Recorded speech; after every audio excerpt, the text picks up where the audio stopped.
been over a week since The Walking Dead Season 8 ended, and here we are. The Walking Dead Season 8 review.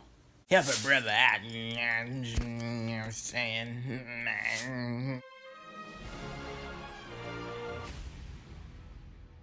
You've heard my opinion on The Walking Dead. You've heard me say a couple things about it, but I will say, unlike other seasons, well, kind of like other seasons, this time the second half was a lot more better quality than the first half. The first half, coming off the most lackluster Season 7, where literally nothing happened that was important, Season 8 began and became stupid.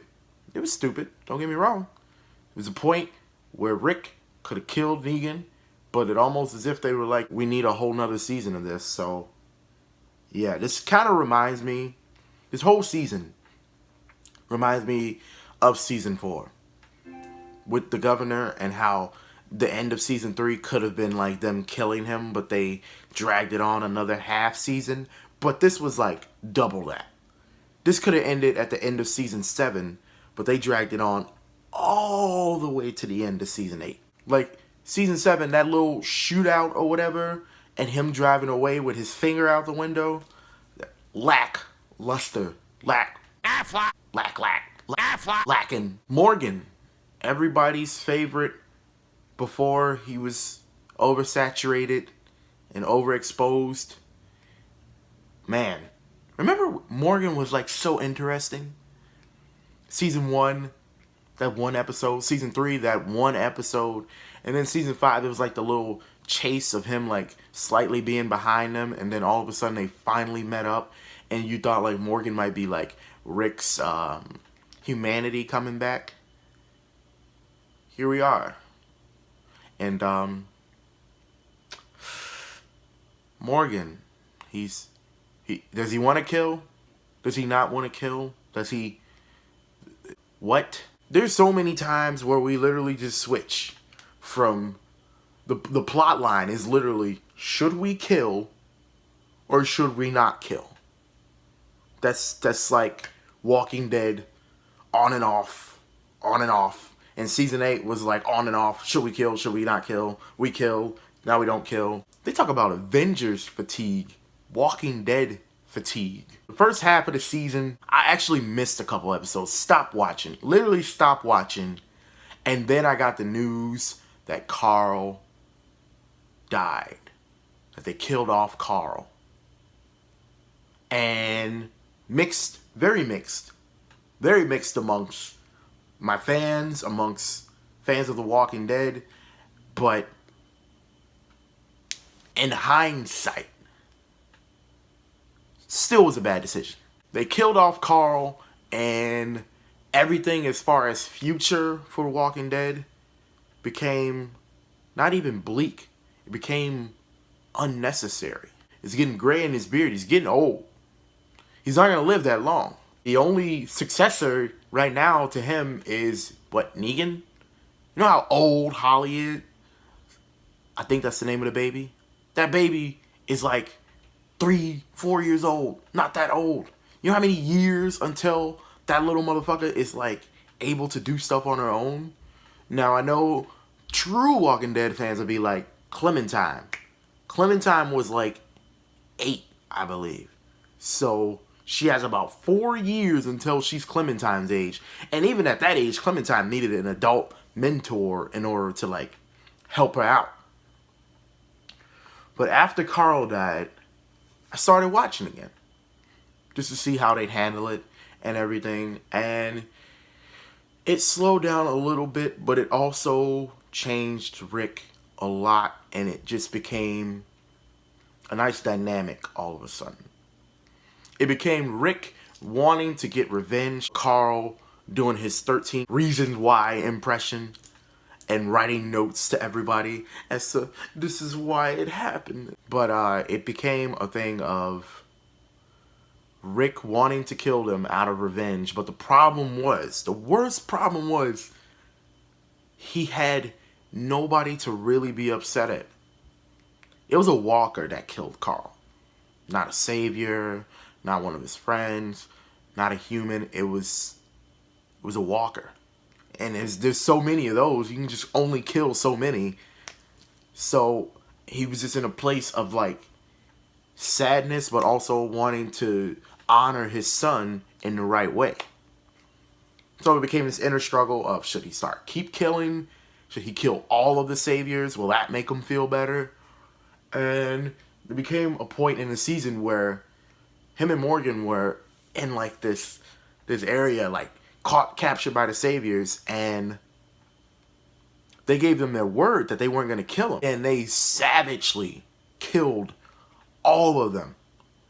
That was the most shocking, that was the best moment of the whole season, when Rick them said that they were going to give them their word that they weren't going to kill him, and then he just slaughtered them. I'm glad they went back to that, because Morgan was like, that was a whole nother ball game. That wasn't something that you like normally do every day. Negan. I want to say one of the most interesting things that went on this season was with the saviors. We had Dwight, who was in between trying to play both sides or go over to the side of Rick. We also had, I cannot remember his name. The guy who voiced Trevor on Grand Theft Auto. Mustache motherfucker. His ascension, his eventual rising up against Negan was really interesting to watch, because like he had been Negan's right hand, his second in command, for like so long that like he followed Negan, but then all of a sudden he stopped agreeing. He saw how Rick and the company were, and he saw that without just killing all of them, there's no way that they're ever gonna have peace. That they can't control Rick's group anymore, as evidenced by Rick's group assaulting him right from the beginning. We have Dwight, who has every reason to go against Negan, but Negan also at times, despite the terrible things he's done to him in the past, he kind of takes care of him. Kind of almost seemingly sees him like a brother. Like a little brother that he beat on a little bit, but you know. So the fact that at one point this season, Trevor, we're just going to call him Trevor, thought that he could take over the saviors, and he thought that the saviors could exist without Negan when they are Negan. It almost was an oxymoron that the saviors could be Negan without Negan. That was really interesting to me, honestly. It really started to give this season the kick in the ass that it needed, because it really needed it. Rick and Michonne, you're still together like cookies and cream. Cool. Carol, the most boss-ass grandma ever. She wanted to fight, and she didn't want to fight. She went home to a place far away. Oh yeah, we had the garbage people. The garbage people, who literally existed to be all killed off and give some emotional distress to the one lady, the garbage lady, Janice, I think that's her name, whom I think might be going away to discover the Whisperers. I don't know. But her character didn't mean shit until Trevor killed all of them. Because what? She was the one who betrayed Rick earlier in the season. And just that whole plot line with the garbage people, it never really did it for me. Like, they felt like this unnecessary separate entity, even less important than the Woman in the Forest group that they discovered last season, that became unnecessarily appearing in this season. I will say the dumbest scene of season 8 was she had Negan on some kind of like gurney, and he's like strapped in, and Negan somehow, I guess, slides his little ass over to a bag where guns are, and he just starts shooting at her, and he's tied down.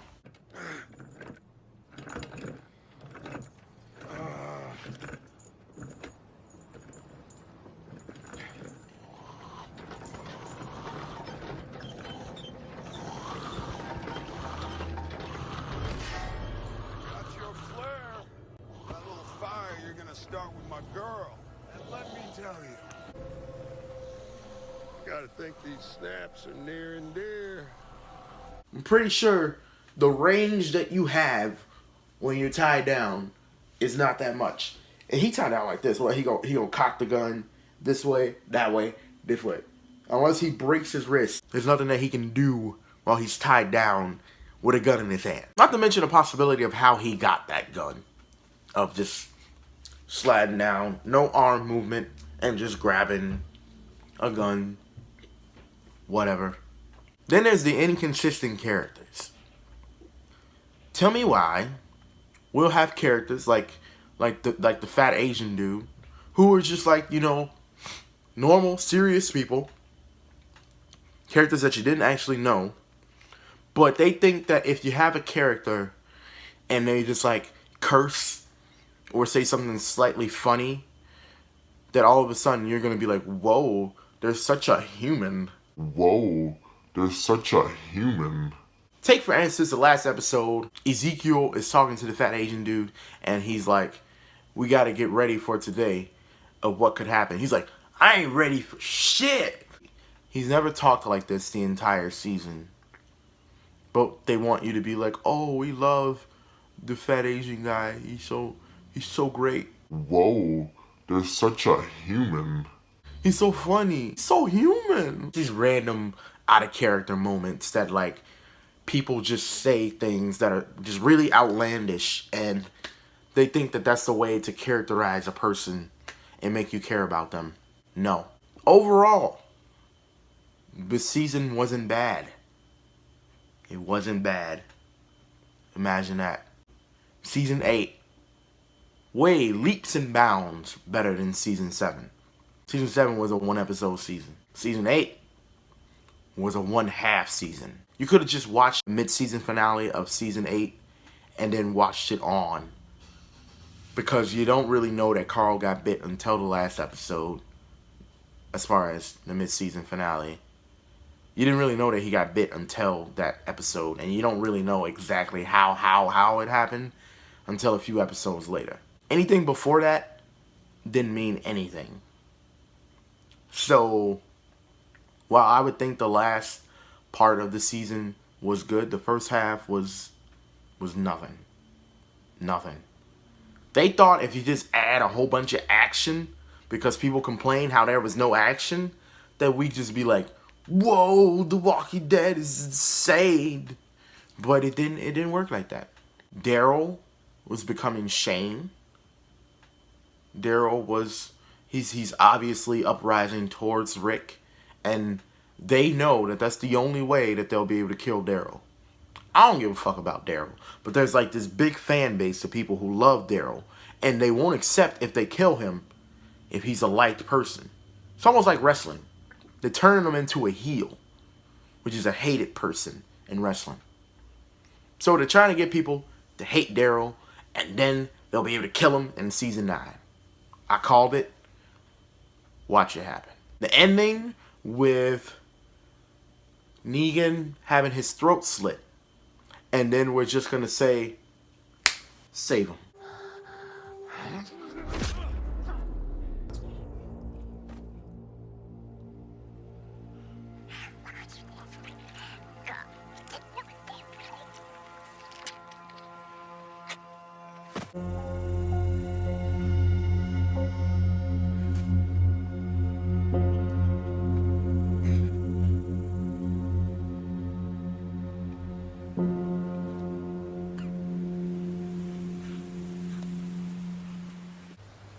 Save him.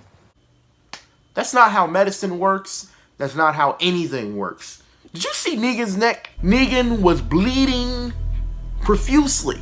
Just like a pig. Like a pig that just got his throat slit. And you're just gonna save him? Like right there in the middle of the field? The fuck, you got like some sewing tools, some glue? How the fuck you gonna save Negan? Save him. Now in the comic books, it did happen like this. I'm aware of that. That is true. It came off a lot better in the comic books, but with this one, it looked as if he slit Negan's throat. Negan bleeds for what looks like to be at least a minute. at least a minute. Buckets of blood. Buckets. I could say if it was a little slit and like you saw like him bleeding a little bit, but the amount of blood he was losing, immediately he would go into shock. Save him. There's no medical supplies that are like that he would have in the middle of the field like that. Negan should be dead. I want Negan to live. I feel like in the compass of the show that he should have died. That it's a cop-out, and them knowing that Negan is the most popular person in the show, they feel like they can't kill him. So they didn't. But seeing Maggie, Jesus of all people, who was just all in the earlier season talking about how they shouldn't kill all of the saviors, all of a sudden I guess is on board with that. All of a sudden, off screen, didn't need to explain that, whatever. Him, Daryl, and Maggie are gonna show Rick the error of his ways. Yes, that's Jesus, who was literally just a few episodes ago saying that we shouldn't kill all of them, stopping Morgan from doing it. Okay. Yeah, we're just gonna pretend that didn't happen. First half, trash. Second half, pretty decent. So the best I can give Walking Dead Season 8 is a 6. And normally I would say it would be a 5, but the problem is the second half was pretty decent. Better than I thought it'd be. And not 5 worthy. So you get an F, but you get a high F. Let me know in the comment section what you thought about this whole season. Let me know how you feel about the current state of the show, or my cynicism towards it, or optimism that I kind of showed today. I kind of showed a little bit of optimism. Be sure to like this video, share it on Facebook, subscribe to my YouTube channel, follow me on Facebook.com/ElonRich, and Twitter at ElonRichENT, Instagram at ElonRich, and subscribe to my YouTube channel. I'm Elon Rich, and Season 9, are you going to watch it?